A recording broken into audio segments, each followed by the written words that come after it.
கொடுக்கிறார். அம்பேத்கர் ஏற்படுத்திய சட்டத்தை இந்த நாடு ஏற்றுக்கொண்டாக வேண்டும், இன்றளவும் ஏற்றுக்கொண்டிருக்கிறது. அது மிகப்பெரிய புரட்சி. அந்த சட்டத்தை ஏற்படுத்தி நமக்கு அர்ப்பணித்த நாள் இந்த ஜனவரி 26 இருக்கிறது. சரி, ஒரு விடுதலையை முழுமையாக அடைவது என்பது வேறு. திருவிளையாடல் புராணங்களிலே நீங்கள் பார்த்தால் ஒரு முழுமையாக அந்த கணிக்காக ஒரு சண்டை வரும். அதிலே ஆளுக்கு பாதி எடுத்துக்கொள் என்று கூட சொல்லுவார். ஆனாலும் எனக்கு முழுமையாக வேண்டும். அதை எடுக்கிற முறை வேறு.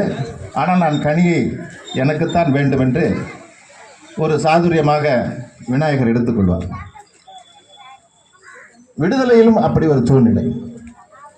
இந்திய விடுதலையை வெள்ளையர்கள் கிட்டத்தட்ட ஒரு 30ஆம் ஆண்டிலேயே அவர்கள் உங்களுக்கு ஒரு டொமினியன் ஸ்டேட்டஸ் கொடுக்கிறேன் என்று சொல்கிறார். நாங்கள் மேலாளத்தில் இருப்போம், எங்களுடைய ஆளுமை மேலே இருக்கும், நாங்கள் இந்த நாட்டிற்கு தலைவராக இருப்போம், நீங்கள் அதற்கு கீழே உட்பட்ட ஒரு அரசாக இருக்கலாம், அப்படி தருகிறார்கள்.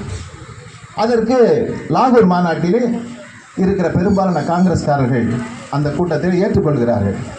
நமக்கு விடுதலையை இப்போதைக்கு இதை பெற்றுக்கொள்ளலாம், ஒன்றும் தவறில்லை என்று ஒருமனதாக அவர்கள் தீர்மானிக்க விரும்புகிறார்கள். அதை கடினமாக எதிர்த்தவர் ஜவஹர்லால் நேரு.